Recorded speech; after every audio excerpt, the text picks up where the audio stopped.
Russell here. He recommended Russell, and I remembered him well from when he came by Zoom. So it's great to have him live here tonight. Russell is a poet and also an artist and novelist, photographer. Has published work in many poetry journals and newspapers. He's the author of 3 novels, a collection of short stories, 3 collections of poetry, a collection of poetry on jazz and the blues, and 2 nonfiction chapbooks. Examples of his work have been collected in the archives of UMass Boston. He wowed us the night that he read his poem about being in the room where his uncles were playing cards. You could almost smell the cigarette smoke. Please welcome Russell DuPont. Listen to that applause.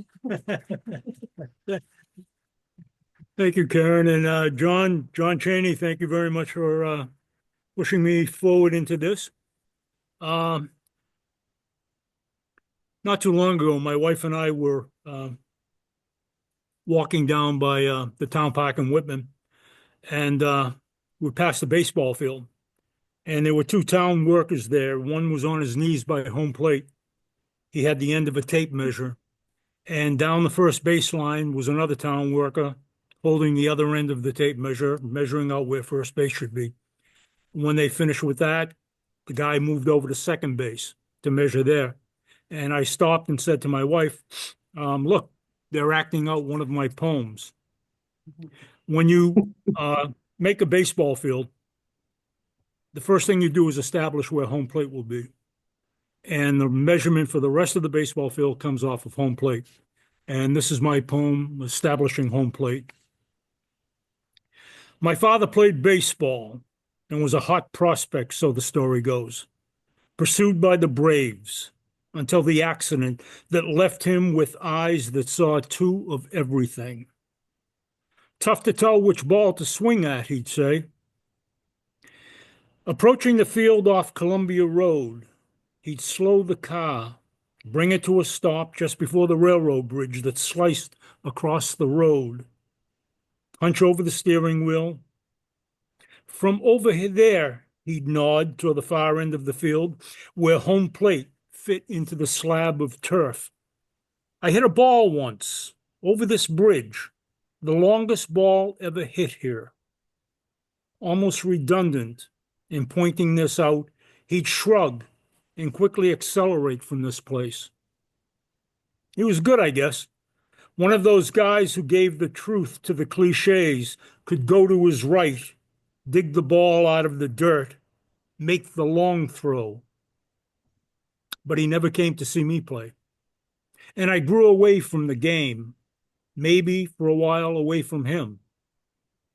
Until last month, transfixed, I watched the old film clips, heard the shouts and cheers, saw in all those sun-weathered faces my father in all his youth, saw him once again hunched over the steering wheel, gazing into the past as the ball left his bat, rose in an easy arc over the field, over the tracks, and descended slowly into memory. I guess he was a pretty good ball player from what the family history said. Oh,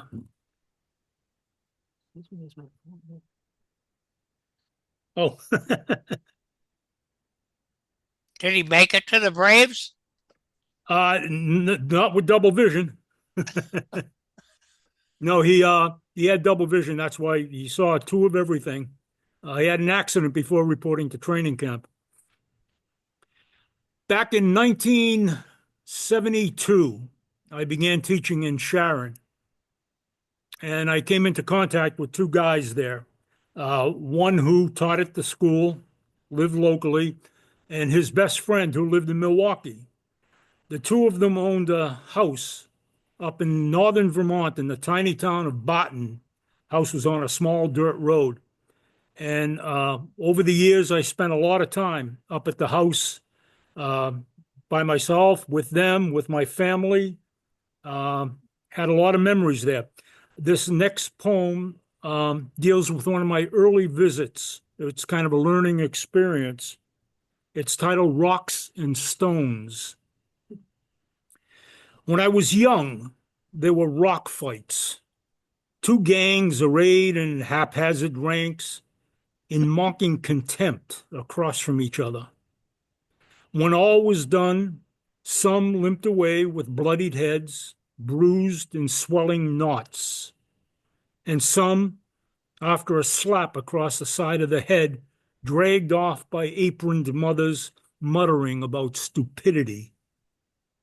Other days we set bottles on backyard fences, and like Spahn, Fella, and Whitey Ford, reared back, kicked high, hoped for the smash of glass.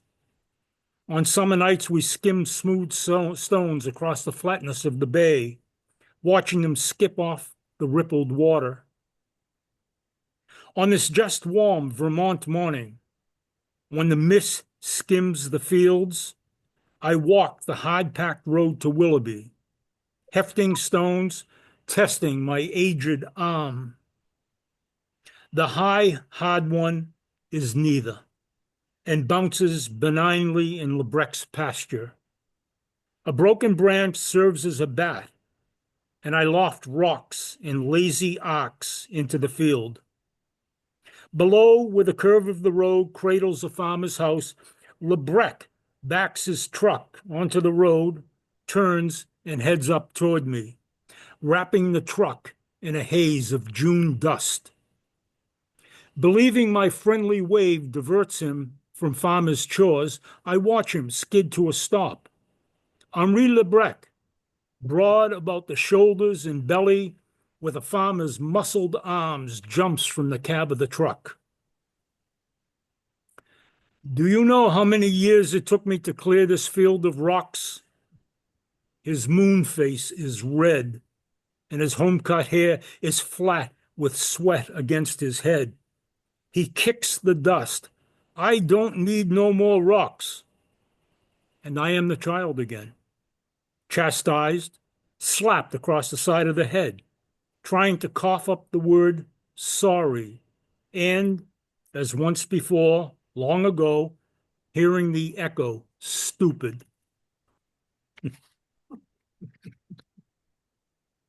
One of the, often I'll be in the kitchen early in the morning making coffee or something like that and glance out the window and frequently see an older couple out for their morning walk. And this poem is about them. It's called Pas de Deux. Basically, a rough translation, a dance for two. Here they come again on their daily walk. She, short, heavy, slow, plods along, head down, avoiding winter's leftover ruts and potholes, while he, tall and lanky, zigs from one side of the street to the other.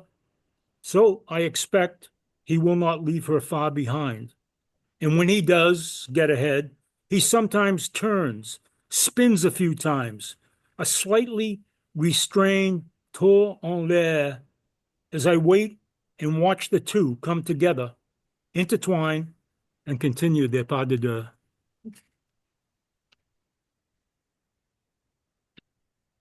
I mentioned one of the guys that I grew friends with was from Milwaukee, and we became close friends, and I would fly out there once a year to visit. And way back then, it was easier to fly into Chicago, and he and his wife, Betty, would come down and pick me up at O'Hare Airport, and we'd drive back up to Milwaukee. And the standard thing that we do, the almost ritual we had, was that we would stop at one of the best barbecue places I ever experienced. It's called Speed Queen. And we would certainly get there around 2 a.m, and it was always packed. And the title of this poem is Speed Queen with Kinsley. Between midnight and morning, we shoulder our way out of the city of poetry and the blues, Jazz City, and speed north on the Kennedy, Bucktown, Irving Park, Waukegan, once a French trading post of minor importance, and now home to the Jack Benny Middle School. 94 lined with billboards and farms, growing not corn, but storage tanks. Finally, halfway there, we cross into Wisconsin, through the euphonious Kenosha, Racine, over the Menominee, and to the right, the forgotten Kinnickinnick, reflecting not stars, but industry's ochre runoff, until Milwaukee raises its finger on the lake. 2 a.m., and the line on 12th Street wraps around Speed Queen. Night shift workers, ladies of the night, hipsters, jiving, finger snapping, dancing cool moves along the sidewalk. Some, many, most, hepped up with the night, with the smell of pot, of the secret sauce, slabs of ribs, tips and wings, pulled pork, catfish frying, mixed greens boiling, and red beans and rice. I don't want to make this moment eternal, but somewhere in the ride, somewhere in this night, I know there is a poem.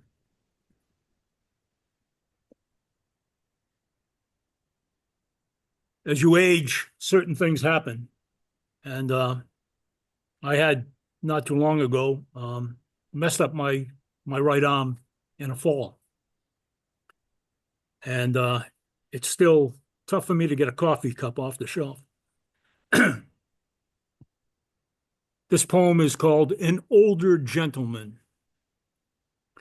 The right arm is a mess. The shoulder took the brunt of a fall 3 years ago and weakened to the extent that I no longer can do presses, and I've had to lighten the weight of the dumbbells I use for curls. Reaching for a coffee cup on a high shelf is a challenge. After a resistance test, 3 x-rays, and just before a cortisone shot, the doctor gives me this diagnosis. There is moderative degenerative disease of the acromeningeal joint with underserviced spurring along the moderate degenerative disease of the glenohumeral joint. He pauses, slipping on green-tinted sterile gloves, rummages through a drawer for the tools of his trade before continuing. Calcific tendinopathy of the insertion of the teres minor is suspected. He notices my smirk and raised eyebrow, smiles, shakes his head, and as he jabs the needle into my shoulder, mutters, arthritis in an older gentleman.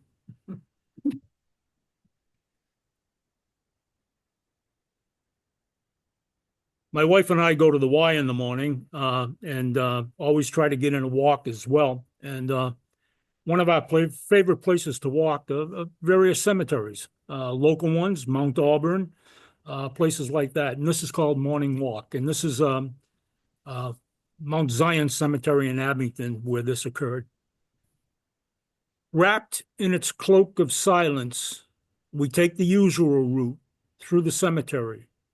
This morning past Henry Edson and the Reeds, pausing a moment to nod at Smith Roundy before going by Lottie Crab. At the far end, the path arcs past the chain-link fence, where a loose dog breaks the silence with rumbling growls and rampages along, keeping pace with us. As the arc straightens out up ahead, we can see the usual flock of geese scattering off the path that dips and curves next to a dried-up ditch. Across from it, up on a slight rise, he is always there, an old man grooming the plot where his daughter lies.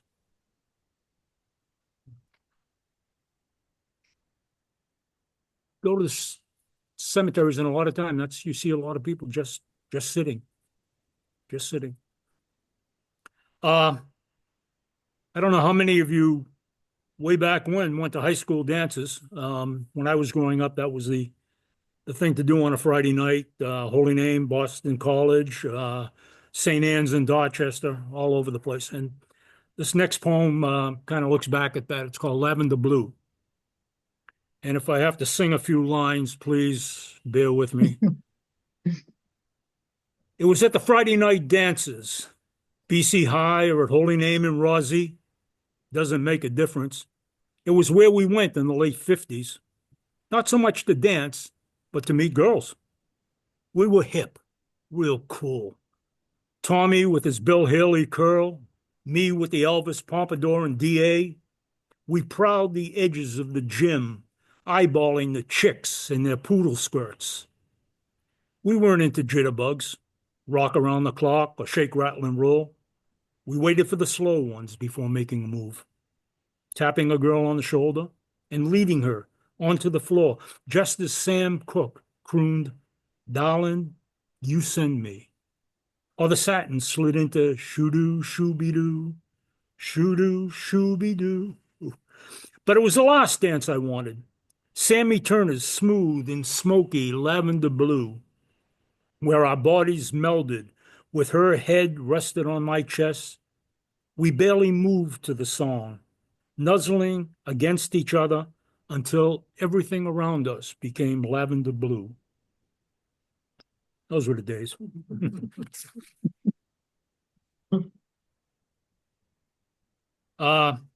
Kate Flaherty, who's on here, had made a couple of suggestions on this particular poem when she read it, and I'm still thinking about it, Kate. I haven't quite decided yet.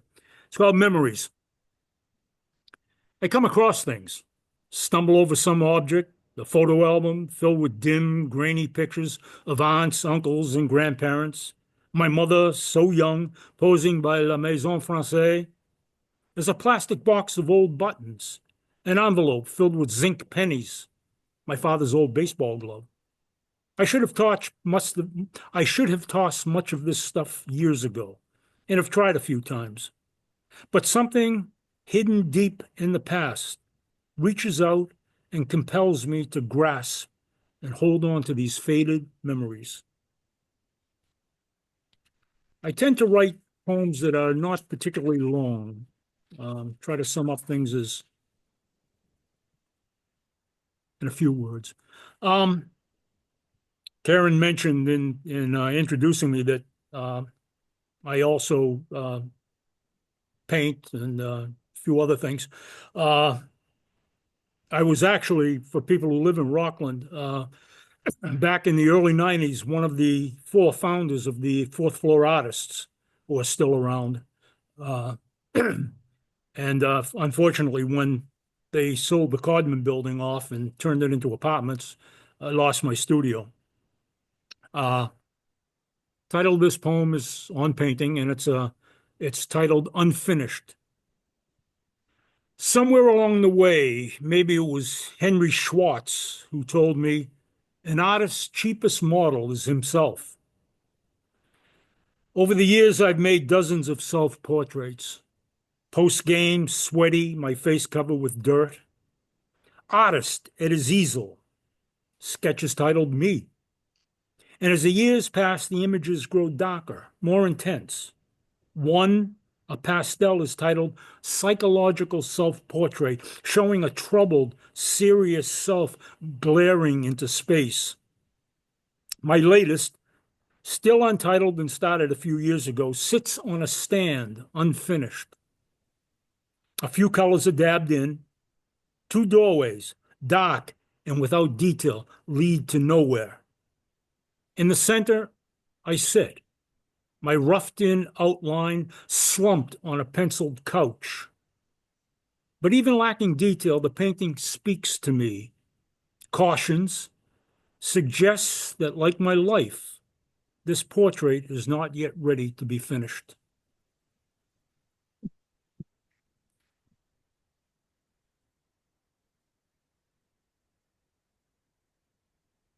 Our son, our eldest, years ago, was head of the Massachusetts Port Authority for Europe and lived on Hampstead Heath in London, and gave us a wonderful opportunity to go to Europe a couple of times and visit and travel around.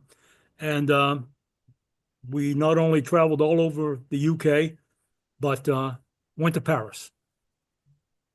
And this is J'aime Paris. The grill-etched ascenseur wears a sign, hors service, and we hump our bags 3 flights to our petite chambre. And here, ici, petite does not do justice. A third of our window looks down on the street below, while the rest flickers with light bulbs spelling out Floridor. From Gare Nord, up les Champs, to this chambre minuscule on Avenue des Turns, we sloshed against the tide of shrugged shoulders and blank stares, puzzlements at my attempts at French. Quand nous arrivons, I said to the bus driver, dit le gros Américain sorti. He laughed, but sure enough, he waved, Monsieur, bringing the bus to a stop, sorti, and laughed again. J'aime Paris. I love Paris. In the previous poem I read about unfinished, I mentioned a person, Henry Schwartz, for people who might not be aware, was one of the great Boston painters. He taught at the School of the Museum of Fine Arts for years, but if you Google him, you'll see some wonderful paintings by him. He was an iconic figure in the 40s, 50s, 60s, 70s, 80s Boston painting. I'm French on my father's side, and my grandfather was from Canada, and his name was Achilles. And he was what was referred to back then as a boulevardier. He was sharp. He was a great dresser. He had his routine of his morning drinks and things like that. He loved to sit outdoors at cafes. And this poem is Achille. Each morning, my grandfather would begin the day with a shot of whiskey in his coffee. At noon, he'd walk a few miles to his favorite cafe, sit at his usual table and watch passers-by as he sipped from his highball. In the evening before dinner, he'd pour a whiskey to whet his appetite. Then a petit verre de vin with his meal. Before bed, he'd slowly inhale a snifter of cognac, then drift off, soothed by the music of the night. Here's a character. My latest book is a collection of poetry on jazz and the blues. And it's available through Amazon. And I do a lot of poetry on jazz and the blues. And if anybody is interested in jazz and the blues, there's a terrific website, an online literary magazine called Jerry Jazz Musician. They publish poetry, short stories, interviews.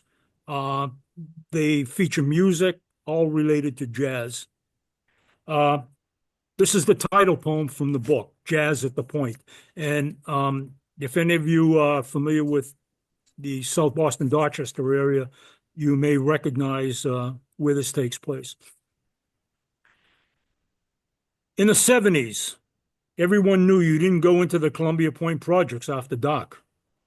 A cluster of 3- and 7-story buildings where the city stored the poor rose like a proverbial concrete jungle from a peninsula created out of landfill and next to the city of Boston's dump. It was a war zone, blighted and disintegrating, cut off from the rest of the city, a blind alley infested by gangs where even the police were reluctant to go.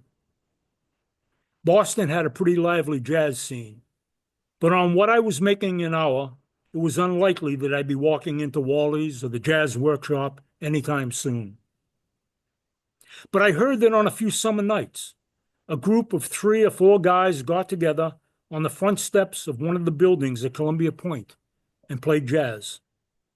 I lived a short walk away in South Boston, and one Friday night decided to wander over. The breeze coming in off the bay couldn't match the stench that permeated the air.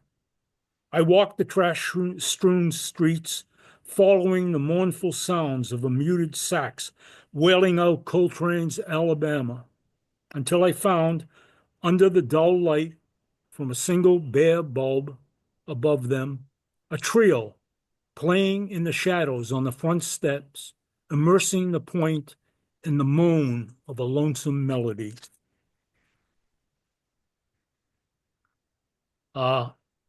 Another very brief poem from the collection of jazz poetry is involves a few of my favorite blues singers. It's titled Carmen, Etta, etc., a love poem. Hey, lady, sing me some blues. Choose something dreamy and sad. Pain no whiskey can kill. Don't want nothing about love busting out all over. I've had that wet towel slapped across my ass. So don't talk to me, sweet. Baby, sing me some heat. It's a guy in Whitman that we often see. And finally decided to write a little something about him. It's titled The Can Man. 5 days a week, he prowls the streets in town, pauses outside of each house, flips back the cover of every bin, and digs through the trash. Your heads are nodding. His grocery cart, taken from the parking lot of the local supermarket, overflows with bulging plastic bags stuffed with discarded cans and bottles. He's not young. Somewhere in his 60s, and most afternoons after cashing in his day's accumulations at the local recycle place, I see his empty cart outside the library. There's 3 people on this. Off in the corner, near the small collection of poetry books, he dozes, slumped in a chair, resting, dreaming, I hope, of pleasant things. This morning, a light mist covers the town, and as I drive past the park, I see his cart by one of the benches and slow down to watch as he leans back, arms flung wide, gathering in the rain. I have one more. Okay. Two of my novels deal with where I grew up, the friends I had back then, and a lot of my poetry also deals with some of the same people. And one of them is Eddie. And this brief poem is titled, Anyone Seen Eddie? What do you got to lose? After you got to know Eddie, you'd laugh whenever those words fell from his lips, always accompanied by raised eyebrows, a shrug of his shoulders, and a slight smirk. It could be one of his scams, like a wad of phony 20s he'd sell you for $10 each, or a bag of potent chiba he'd dangle in front of you. Never at a loss for words, he'd try to fast talk us into some shadowy scheme that invariably ended with a squad car and 2 cops pulling up to the corner and asking, anyone seen Eddie? Okay. Thank you. I never tire of applause. Whoops. And all I have to do is trip and Bring the house down. I'll sit down. Very nice. Thank you. All right. That was lovely. Very nice, Russ. I liked those, how a lot of, it would like come to the end, it would be kind of like a cliff that your brain was going beyond. English teacher punctuation.